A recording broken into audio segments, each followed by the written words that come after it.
When they're playing AAU days, they just run up and down, no structure, and then when they get to their high school team, they're not playing well. And then now we see a lot of our guys coming into the NBA today. They can score, they can run up and down, but they can't set a screen. They don't know how to open to the ball the right way, making a simple bounce pass. Every NBA All-Star game from 2001 to 2018 had a maximum of 4 international All-Stars. However, last year we had 6, this year we had 9, and this number doesn't seem to stop increasing, with the ESPN projecting the next 2 first draft picks coming from Europe as well. Is the USA's way of preparing players for the highest stage to blame? If you agree, don't forget to hit that like button on this video before we jump into the details. Think about it. Who are going to be the main faces of the NBA when LeBron stops playing? LeBron turned his corner inside!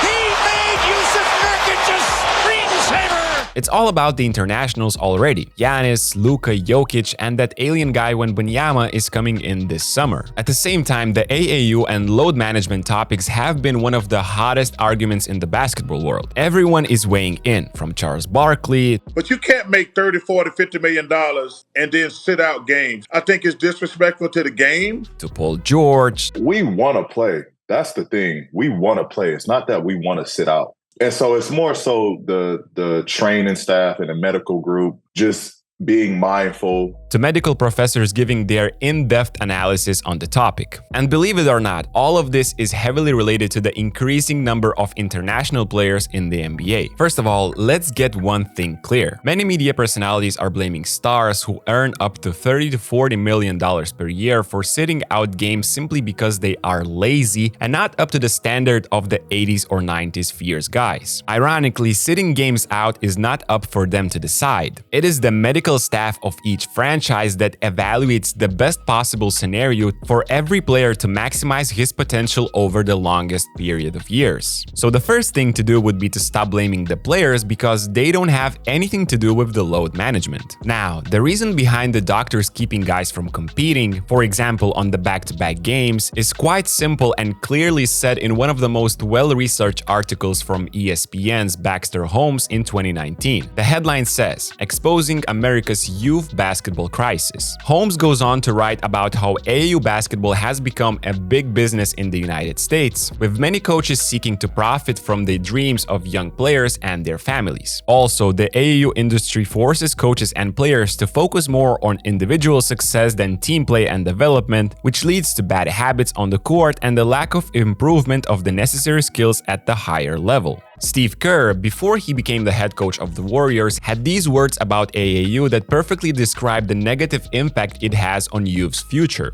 Even if today's players are incredibly gifted, they grow up in a basketball environment that can only be called counterproductive. What troubled me was how much winning is devalued here. Teams play game after game after game, sometimes winning or losing 4 times in one day. Very rarely do teams ever hold a practice. The process of growing as a team basketball player, learning how to become part of a whole, how to fit into something bigger than oneself, becomes completely lost. Now, that's one part of why we see the majority of American players coming into the NBA with very strong individual skills, yet struggling to be efficient on the court in their first seasons. Only a small percentage of players understand, for example, the right angles of screening, the ideal timing, the goal of cutting, and how to read defenders' movement off the ball. Do you notice how guards never lack shot making off the dribble? It's always a right pass that's late or never arrives to the teammate. They are often taking ill-advised shots rather than looking for a better option simply because they are used to playing one way and have never in their lives been pressed to care much about the consequences of bad decisions because of the way AAU is structured.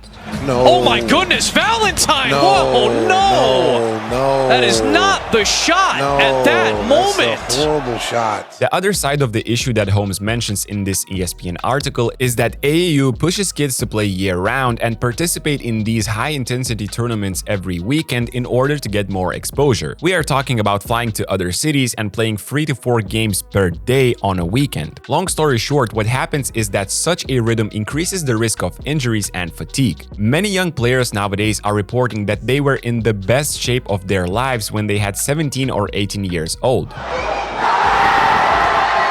They mentioned that it was the period where they jumped the highest. According to the doctors, this peak should happen way later, around 24 to 25 years old. But the year-round games of high school and then AAU have anticipated this. The end result of this cycle is that the NBA gets the young players at their athletic peak, but also with the most injuries they have ever seen. So in order to protect their joints, ligaments, and their knees, the medical staff is promoting load management for the majority of the players from the early days. Looking on the other side of the ocean, the European way of preparing players is much different. Disclaimer, this video is not trying to say one way or the other is better, it's simply to spark a conversation. Now, I've passed through the youth pyramids in Europe myself, and to be honest, the differences of how international players are prepared might be the reason they are flooding the NBA. Putting the nature freak Giannis aside, none of the international all-stars are out of this world athletes. Jokic, Luka, Markkanen, Sabonis all leaned on their basketball fundamentals to reach the all-star level. If AAU basketball is available from your 9th birthday, in Europe is much different. The summer tournaments don't exist until you are 14 or 15 years old.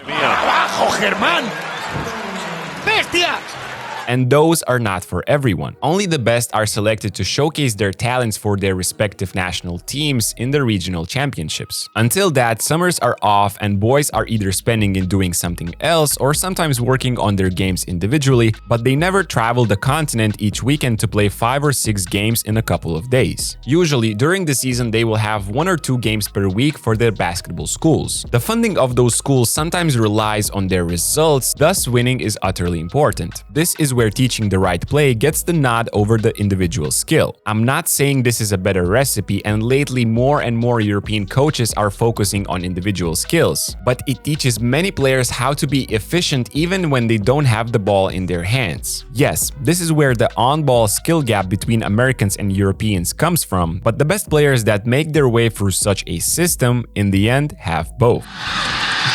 It's gonna be fun. Curly Neal's going out. Huh? Look at that. It's a good look. He faked me out. Another thing is that in Europe, if you are good enough at around 16 years of age, you start to playing for the first team against grown men. All of a sudden, you are no longer the best player on the court and have to find the slightest of ways to helping your team. This can be a humbling experience and not everyone survives it, but it also gives you an early glimpse of real basketball and all the little details that role players do. Most professional teams here practice all week and prepare careful game plans for that one game on Sunday, also giving young guys an example of how real structured basketball looks like. Up high, there he goes again!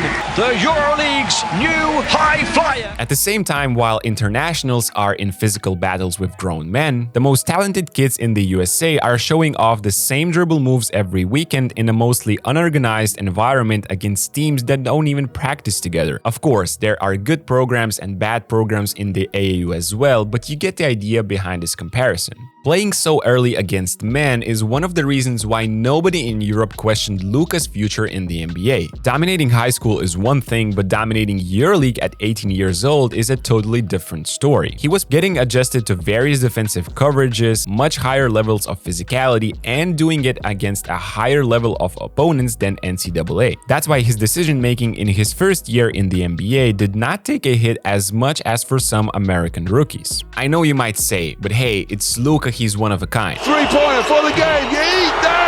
Oh my word! But the same could be also applied to those European rookies who played limited minutes. They are probably not superior athletically and can't create their own shot so easily, but they are capable of doing positive things in the periods they are allowed. You rarely catch yourself saying, man, the decision-making of this international is terrible. Combining all these reasons would be my explanation behind the boom of successful international players in today's NBA. Let me know if you agree, subscribe to our channel if you're new here, and I'll see you in the next one.